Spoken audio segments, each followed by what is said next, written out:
હાલો, હું વાલજીભાઈ ખોડાભાઈ જાદવ, ગામ ત્રંબોડા. તારીખ 21/3/2017 રોજ મારા ઘરે ગેસ સિલિન્ડર બ્લાસ્ટનો બનાવ બનેલો. એમાં મારા પપ્પા, મારા ભાઈ, મારા ભાઈના ઘરના, મારા કાકાની દીકરી, બે મારા કાકા, બે મારા કાકાના દીકરા, એમ કરી કુલ 8 વ્યક્તિ આની અંદર મૃત્યુ પામેલા. પછી જે તે સમયે આપણા સાંસદ શ્રી નારાયણભાઈ કાચડિયા એ એવી મહેનત કરી અને જે સરકારમાં અને જે કંપની દ્વારા પૈસા મળતા હતા એ પૈસા અમને અપાવ્યા. પછી થોડોક સમય જતા, એટલે કે 1 મહિનો જતા, 1-1.5 મહિનો જતા નવચેતનભાઈ આપણા અમરેલીના એડવોકેટ, એ અમારા ત્રંબોડે 1 દિવસ, 2 દિવસ, 4 દિવસમાં એણે 2-4 ધક્કા ખાધા અને અમને એવી વાત કરી કે ભાઈ હું સમાજ સેવા કરું છું અને સમાજના કામ કરું છું, હું સમાજનો 1 પણ રૂપિયો લેતો નથી, એટલે આ કેસ મને તમે સોંપી દો. કેમ કે તમને જે મળવા પાત્ર પૈસા એ કાંઈ મળ્યા નથી પૈસા, એટલે એક વ્યક્તિને હું તમને 30-30 લાખ રૂપિયા અપાવીશ, એ હું તમને જીવન આપું છું. અને એક વ્યક્તિને 30-30 લાખ રૂપિયા મળે, બરાબર, એવી હું તમને ગેરંટી આપું છું. એટલે તમે કેસ મને આપી દો, તમારો કોઈ 1 રૂપિયો હું લેતો નથી. એટલે અમે નવચેતનભાઈ ઉપર વિશ્વાસ મૂકી નવચેતનભાઈને આ કેસ સોંપ્યો. એટલે એ અમને અમરેલી બોલાવ્યો. એટલે અમે અમરેલી 8 વ્યક્તિ અમે અમરેલી ગયા. ફાઇલ અમારી બધીને બનાવી, નવચેતનભાઈને ફાઇલ આપી.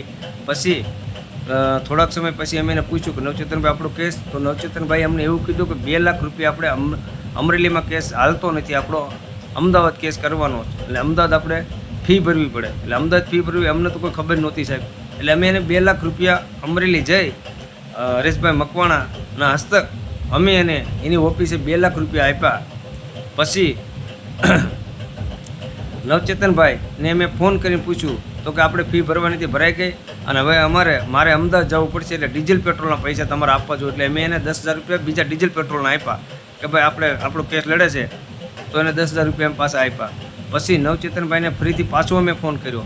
નવચેતનભાઈ એમ કીધું કે ભાઈ હું તમારી એટલી સેવા કરું છું, સમાજ સેવા, તમારી આવી સેવા કરું છું, તો તમારે મને કાંઈક ફંડ ફાળો આપવો પડે આપણી સમાજની માટે. એટલે અમે બધા અમરેલી ભેગા થયા. નવચેતનભાઈએ વાત કરી કે ભાઈ તમે મને આપો જે પૈસા, એટલે આપણી સમાજની અંદર વાપરવાના. એટલે અમે ભાઈને, નવચેતનભાઈને પડાયા સાહેબને ઘીરે બેસીએ, લગભગ અમે 30 થી 35 જણા હતા.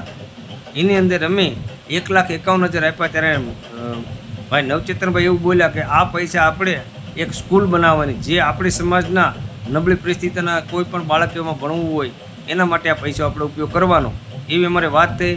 પૈસા આપ્યા, પ્લસ એવી પણ વાત થઈ કે આ પૈસામાં હું, પછી PL મારુ સાહેબ, પછી ભાઈ હરેશભાઈ મકવાણા, એ રીતે અમે એવું નક્કી કરેલું કે આ બધા વ્યક્તિને મળીને જ આ પૈસાનો ઉપયોગ કરવાનો. જ્યારે આ પૈસાનો ઉપયોગ કરતા વ્યક્તિને બોલાવી અને આ પૈસાનો ઉપયોગ કરવાનો, તો એ પૈસા ક્યાં વાપર્યા અને ક્યાં શું કર્યું એ કાંઈ અમને ખબર જ નથી. અને અમારી પાસે 1,51,000 રૂપિયા લઈ લીધો, એનો અમને કોઈ દી ફોન નહીં. 1-2 વખત મેં એવો પ્રશ્ન કરેલો ભાઈ નવચેતનભાઈને કે ભાઈ આપણી સ્કૂલ ક્યાં, અમારે સ્કૂલ જોવી, તો અમને કીધું ચાલુ છે સ્કૂલ, બરાબર, તો સ્કૂલ તો અમરેલીમાં ગમે ત્યાં હશે, અમને તો કાંઈ બતાવ્યું નથી. પછી એ પૈસા ક્યાં મૂક્યા, ક્યાં શું કર્યું એમને કોઈ ખબર જ નથી. નવચેતનભાઈ ખબર પડવા જ નથી દીધી આ પૈસાનું શું કર્યું. પછી અમને સમજાવવા જ રાખ્યા કે ભાઈ તમારો કેસ ચાલુ છે ને તમારે ફી ભરવાની, આમ જવાનું એવી રીતના અમને સમજાવી રાખ્યા. એટલે અમે એમ કીધું ભાઈ સમાજના છે અને કદાચ વકીલ છે એટલે એને વધારે અનુભવ હોય, એટલે અમે એની ઉપર વિશ્વાસ મૂકીએ અને એને અમારી ઉપર આવું કર્યા રાખ્યું. પછી અમે એને બધી વાત કરી તો એણે એમ કીધું ભાઈ કોરોના છે, કોરોના વખતે પાછી એને વાત કરી કે ભાઈ આજ તો આપણે કેટલા વર્ષ થયા, તો તમે કાંઈક આનું કોઈ દી અમારે તારીખ ન આવે, કોઈ દી અમે કોરાટ જોઈ, કોઈ વસ્તુ નહીં, ખાલી ફોન ઉપાડે ને, જો ઉપાડે તમે 20-25-30 ફોન આખો દિના કરી, ફોન અમારો ઉપાડે નહીં અને વાતે ન કરે. પછી અમે અમારી રીતે પાછા અમરેલીની પાછળ જ આવી, એની ઓફિસે જ આવી, છે રાજુલાના ઘીરે જ આવી, તો એમને મળે નહીં.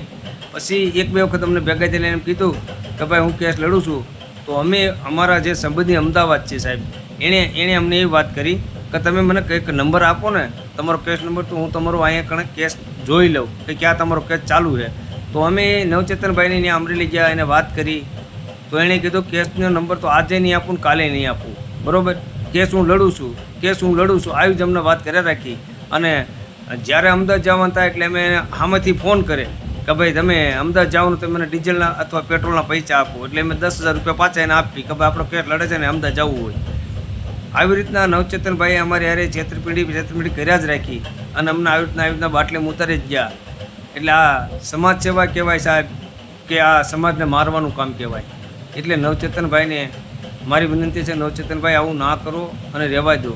પછી અમે પાછું નવચેતનભાઈને પૂછ્યું કે નવચેતનભાઈ હવે અમારો કેસ ક્યાં પહોંચ્યો અને શું છે અમારા કેસનું.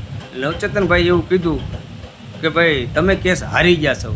તો હારી ગયા હોય સાહેબ તો નવચેતનભાઈ અમને જે કેસ હારી ગયા એની અમને જજમેન્ટ તો આપવું પડશે ને, કે આ તારીખે અમે કેસ હારી ગયા એનું જજમેન્ટ તો સાહેબ અમને આપવું પડે ને. તો અમને કાંઈ જજમેન્ટ આપતા નથી.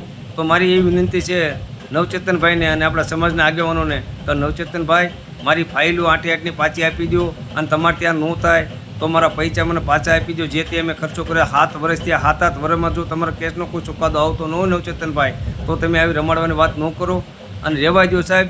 હવે અમે એક એવું નક્કી કર્યું છે 8 વ્યક્તિએ, જે અમારા કુટુંબના 8 વ્યક્તિ છે એમ એવું નક્કી કર્યું છે કે નવચેતનભાઈ તમે અમને કાંઈક કેસ હારી ગયાનો જજમેન્ટ આપો, નહીંતર તમારાથી કેસ ન લડાય હોય તો એ અમારા પૈસા જે અમને પાછા આપો. જે 1,51,000 જે કાંઈ પેટ્રોલના આપ્યા અને જે 2 લાખ રૂપિયા અમે તમને ડિપોઝિટ આપી એટલે આ પૈસા પાછો આપો, નહીંતર પછી અમે કાયદેસર એટલે કે જે કાંઈ કાયદેસર અમારી સામે તમે છેતરપિંડી કરી એવું અમે કાયદેસર જે થતું છે એ અમે કાયદેસર કેસ કરીશું સાહેબ. આવી મારી નમ્ર વિનંતી છે.